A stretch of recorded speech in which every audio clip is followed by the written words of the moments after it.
Guys, ഇപ്പോൾ 11:30 അപ്പോൾ ഹോസ്പിറ്റലിൽ ഫുഡ് തീർന്നു പോയി ഞാൻ ജോലിക്ക് പോയിട്ട് വന്ന സമയത്ത്.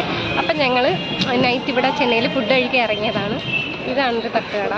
എൻ്റെ ഫ്രണ്ട് അവിടെ ചായ മേടിക്കാൻ നിൽക്കുകയാണ്. ചായ വേറെ കടയിലാണ് കേട്ടോ. ഇവിടെ നല്ല ദോശ കിട്ടും ഗൈസ്. നല്ല ദോശയും പൊറോട്ടയും മാത്രമേ ഉള്ളൂ. ഇന്ന് ദോശ മാത്രമേ ഉള്ളൂ എന്ന് പറഞ്ഞു. അപ്പം ഞാനൊരു ദോശയാണ് ഓർഡർ ചെയ്തേക്കുന്നത്.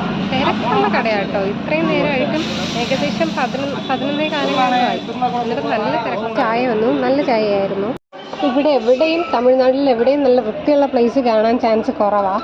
ഏറെക്കുറെ ഇങ്ങനെയൊക്കെ തന്നെയായിരിക്കും അവസ്ഥ. ബട്ട് ഈ ഒരു കടയിൽ നമ്മൾ നോർമലി കാണുന്നതിനേക്കാളും വൃത്തിയുണ്ട്. ഇവിടെ പിന്നെ എല്ലായിടത്തും പശു ഉണ്ടാവും. പശു, എരുമ അങ്ങനെയുള്ള സാധനങ്ങളൊക്കെ റോഡിൽ കൂടെ ചുമ്മാ നടന്നുകൊണ്ടിരിക്കും. ഒത്തിരി ഉണ്ടാവും കേട്ടോ. പക്ഷെ പേടിക്കുകയൊന്നും വേണ്ട, അതൊന്നും നമ്മളൊന്നും ചെയ്യില്ല.